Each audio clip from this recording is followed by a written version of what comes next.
Somebody's gonna have to stop me from reading this manga, man. Dude, listen, man, when I woke up this morning, there was no way in the flying flagnards that I expected to be met with this much greatness, man. No way! You know, when I woke up, man, I was doing my regular thing, man. I got in the Discord chat, and I was like, are you guys watching any series that's coming out right now, man? Like, I've been seeing a couple of them, and I'm definitely gonna watch Welcome to the Ballroom because I'm caught up to the manga, and I really love that series. But I was like, is there anything else, man? And they brought up this series, bro, Kakegurui, man. And I'm like, isn't that one with that one girl that I've been seeing on Twitter, like in GIFs and screenshots? So I decided, man, I would give it a shot, man. I always give this a series up until the opening, because the opening is usually what sells a series for me, man. Like, the opening is like the opening in and of itself is a commercial for me. Like, it's a why I should watch the series advertisement. That's the way that I always approach an opening when it comes to an anime. But by the sweet baby Jesus heavens, bro, the opening is fire! And I was just sitting here and I'm like, what is this greatness, man? What is the art? What is everything in this opening? It's weird. It's the way that it sounds is gold. And I'm like, I love it, man. Because I can't tell what's going on. When I can't tell what's going on, I'm intrigued. I'm intrigued by the unknown, man. So, after that, I was like, let's go, man. And let's get past the opening, then. Let's see what the series has to offer. When I found out more about the concept, man, about how this series is based around gambling. Like mother flipping kaiji out here, man. I was like, yo! So, but man, dude, from an art standpoint, amazing. Animation, amazing. Soundtrack, though, man. Opening, OST, ending, fire, man. But you guys know me, man. More than just that, everything that makes, at least from the anime side, from like just in terms of that, all that was great. But all of that can be great, and a series will still fail because you need a character and a story in order to carry it. The MC, man. Yo, Jabami, man. Yumeku Jabami. Bro! Listen, man, you want to talk about a GOAT MC? I love whenever an MC is like this in terms of she's so damn hacked, like, or she's so OP in terms of her own verse that you just look forward to seeing who it is that can pose a challenge to her. And what I love about these first two episodes, that these first two episodes served as a way to introduce the way the series is, the tone of the series, the things that we can expect in the future of the series. And, by having these two small fry, and I forget, the blonde chick that got wrecked, she's now in a 49 million yen debt by the end of the second episode. And I call the other one Kira Nail Girl. The one with the parents at a toy company. Kira Nail Girl. Yo, I ain't gonna lie, man. The Kira Nail Girl fight really had me sold, man. That's whenever I really was like, yo, Yumeko's a freaking savage, bro. Because not only does she come back and she beats her, because what I love about it is that she takes her risk, like the risk is what turns her on. Like, if there's not enough risk involved, if it's not exciting, like, she don't give a flying flag, man, in anything. That's what makes her love gambling so much. But, son, man, whenever her and Kira Nailgirl are going at it, man, bro. I mean, even in the first match, you're sitting here and you're just like, how in the world is she going to get out of the situation? Because you just have a grand feeling that she is going to get out of the situation, just how confident she is. But then when you realize that the other person has been playing right into her hand this entire time, on how she's intentionally losing to gain an advantage. Like, if that's not risk-taking, I don't know what is, man. Like, she has, in her mind, you have to lose in order to win. And that is honestly the way that life works in general. But she's taking this approach to gambling. And I love it, man, because in both instances, it seemed like they had her with her backs against the wall, or with her back against the wall. And they didn't know. They didn't have a single clue that in reality what she's doing is, man, she's looking out for something she can hear, something she can see, even with something like a mirror, you know. And oh man, dude, that scene in the first episode where where she sees Suzui, man, even though he was cheating against her, she considers her, she thanks him for the fact that she was able to be happy and have a good game and not be bored. Like, you know, usually whenever somebody's cheating against you, man, you're mad. She was just happy that she was not bored during the entire thing thanks to somebody cheating. That's how you know you're OP, man. When you're okay with somebody cheating just so they could be somewhere even near your level. But it doesn't stop there, man. It doesn't stop there, man. I love the way that the series over-exaggerates how much these characters love what they do. Like, for example, when it comes to Kira Nail Girl, and that she has her special thing on how she loves nails, and how she's willing to do anything for these nails, how they're human fingernails. And like she's like how she's obsessed she is with it. But then when you get back to Jabami, man, she takes her very own thing and uses it against you to the point where she makes her cry. Makes her flippin' cry. I mean, yo, she cut a promo so deep even I was getting hit by it. I was like, son, she's insane. She was up in her face, man, spitting on her. Unintentionally, of course, but still spitting on. That's how close she was to her face, yo. Just getting so hyped. Her eyes are mad red. I love how this series focuses a lot on the eyes. I'm a big eye guy, and but getting off that, she's sitting here, man, and she's yelling like right in her face, saying, "Oh man, you want to do more nails, man? We could do more nails. Let's bet all of our nails, both on our hands and feet. You know, I've actually heard that if you peel them off, blood will continue to ooze." And, you know, it'll be so painful. Can you imagine trying to live a life like that when you have absolutely no nails on both your hands and your feet? I could imagine that just even walking or moving around would be just an extremely, insanely hard task. You know, everyday life would be quite a bother. A risk like that, I can't even imagine. You're just like, bro, what is going on, man? Dude, but it doesn't stop there, man.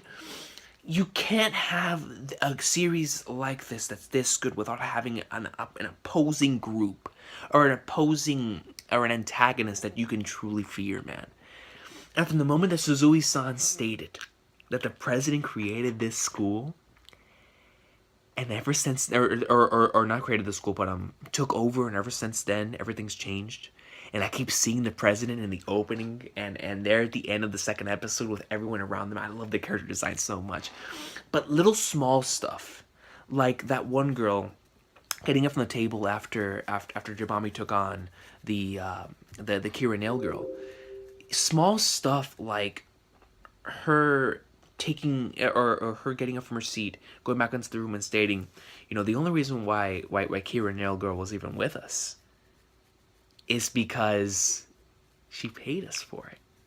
You know, stating that she was small fry too. Like everyone that she has encountered thus far is small fry. And it gets you so excited because these guys acknowledge that she's small fry. That means that she has to be, or that this group, this antagonistic group has to be somewhere up there, man. These guys are like they're flipping a Espada. But they're all revolved around the president, man. And yo, it just gets me so hyped, bro. As an old school wrestling head, she's like the top heel. She has the world heavyweight belt, man. She's ready to take on all comers, bro. But she's like the type of person that she has no one that's on her level. So she just lets everybody else do their thing, man. Because no one loves gambling as much as she does. And I feel like Jabami will, like, whenever they actually clash, it's going to be that type of clash to where the president finally found somebody that loves gambling as much as she does, man. And it's going to turn into like that awesome type of matchup, because they're going to be constantly outsmarting each other, man. Like, I feel like they're their own's only equals. Like, I feel like everyone around them is so very good at their own games. And that's the one thing I love about this, is that it's centered around gambling. So there's so many different games within the world of gambling that we can see so many different types and so many different ways of having an advantage and whatnot. But these guys, just knowing how good they must be to be in this group, I'm looking forward to seeing how, because I have a feeling that at least one of them is gonna take Jabami to like the very, very like end wits, just in terms of or at the very least where she'll be able to like have like this sign of respect to her, we should do this again sometime type of thing, because so far she's found everyone to be boring after the loss, but someone's gonna come around to where even after a loss, man, she's gonna be like, yeah, we should do this again sometime, or something along those lines, man. But yo, what a fun series this far, man. What a fun series, dude. Now I love the focus on the student council group, man. Jeez, and how everything is based around, how your status is based around your gambling ability. It's like, man, dude, I love the way that she outsmarts her opponents, though, man. Like, she goes even as far as to listen to whenever Kira Nail Girl was saying something as simple as, we own a toy company. She's over here advertising a product. Of course, if she's advertising a product, there could be a way that she's cheating with these cards, because she makes the damn things. And how she was playing that entire thing, and she just flips over like with the memory of a boss, with the memory of insane freaking, just like by the gods, she's over here flipping all every single one of the cards, man, just back to back to back. It's like, and Kira No goes over like, my turn. We need to get back to my turn. My turn. There ain't no turn around here, man. She's one rounding this one hit KO. Man, dude, I love it, because so far the situations that she's been put in, it just makes you think. Because so far that in the rock paper scissors game, everything was against her. She got out of it easily, by risking it all, by risking to win, losing everything to win everything. Same thing in the second game. Intentionally losing just to see the pattern, comes back, whips, wins. But I'm looking forward to seeing what's gonna happen now with this group of people that are somewhere around her level. Even though I strongly do believe that no one is truly on her level except for the president, man. So I'm looking forward to seeing that matchup. It's already been set in stone. It's already been set in stone, man. From the very moment I saw that opening, from the very moment I started watching the second episode, whenever they stated that ever since she took over the school, everything's changed. Which means that if it's the way that she is now because she took over, that's because she just loves gambling that damn much. So it's gonna be good, man. It's gonna be good to see their matchup, man. I'm so tempted to read the manga, but I want to save this. I want to save this for a weekly experience, and I'm just having so much fun with it, man. She is an awesome main character because she's so interesting. She's so very interesting, and the over-exaggerated battles reminds me so much of JoJo that I love it, man. I love it, and I can't wait to watch more. I'm not gonna be doing weekly videos for this, mainly because I don't know when it comes out.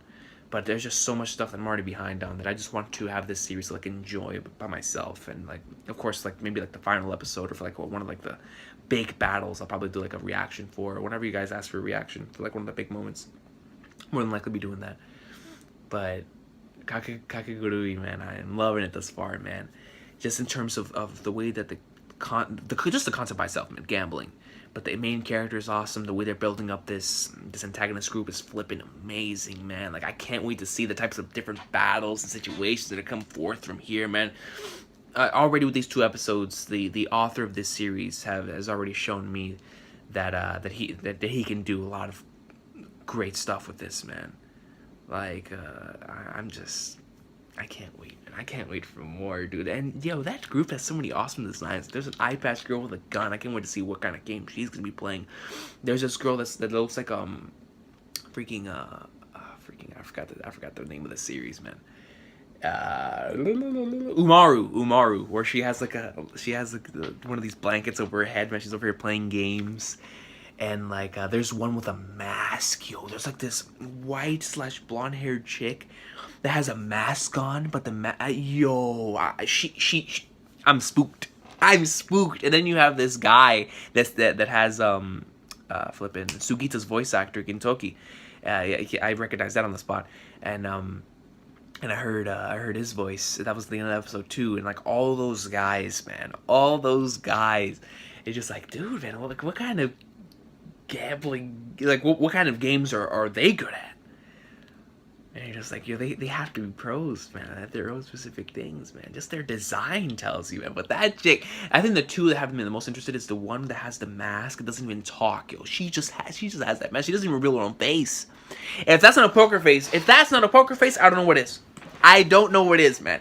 And then, of course, the president, man. I'm so intrigued in those two. But thus far, man, I'm really, really excited to see what the series is going to take me, man. I'm so tempted on reading the manga, but I think I'm just going to stick with the anime, man, because the anime is so good, man. The OST is awesome. Art and animation are on point. The voice acting performances thus far have been awesome. The way that this studio has just... from what I've gathered, from what Niall told me, they're doing a great job of adapting the source material. So I'm just going to go ahead and stay with the anime, man. It's awesome, dude. As a matter of fact, once I get off here, and I'm gonna rewatch the opening, man. I'm really, really enjoying it.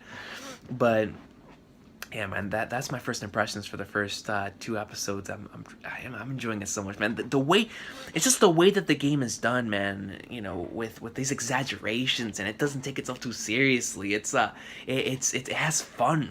Yeah, like it's overall just a fun series, but it's so good because it gets you so immersed. Because it knows what type of series it is, and it takes advantage of it. It takes advantage of the obsessions that people have with this type of thing. You know, what did she say in the first episode? Madness is the essence of gambling. And I was like, yo, man, what a line! But yeah, man, I really like the series this far, and I'm looking forward to seeing where it's gonna take us. And I just can't wait. Man. But you guys have an awesome day. Let me know what you guys thought about this, these 2 episodes, and if you're either reading the manga or watching the anime, man, let me know. And I'm just looking forward to seeing more from this story, man. But thank you very much, man. A huge shout out to the guys in the Discord server for telling me to watch this, and here we'll see what other series we can find to watch from this season, man. But for right now, this is most certainly going to be something I'm going to be watching every single week, and I can't wait to watch more, man. Thank you all for watching. Have an awesome day. This series is awesome, man. It truly is.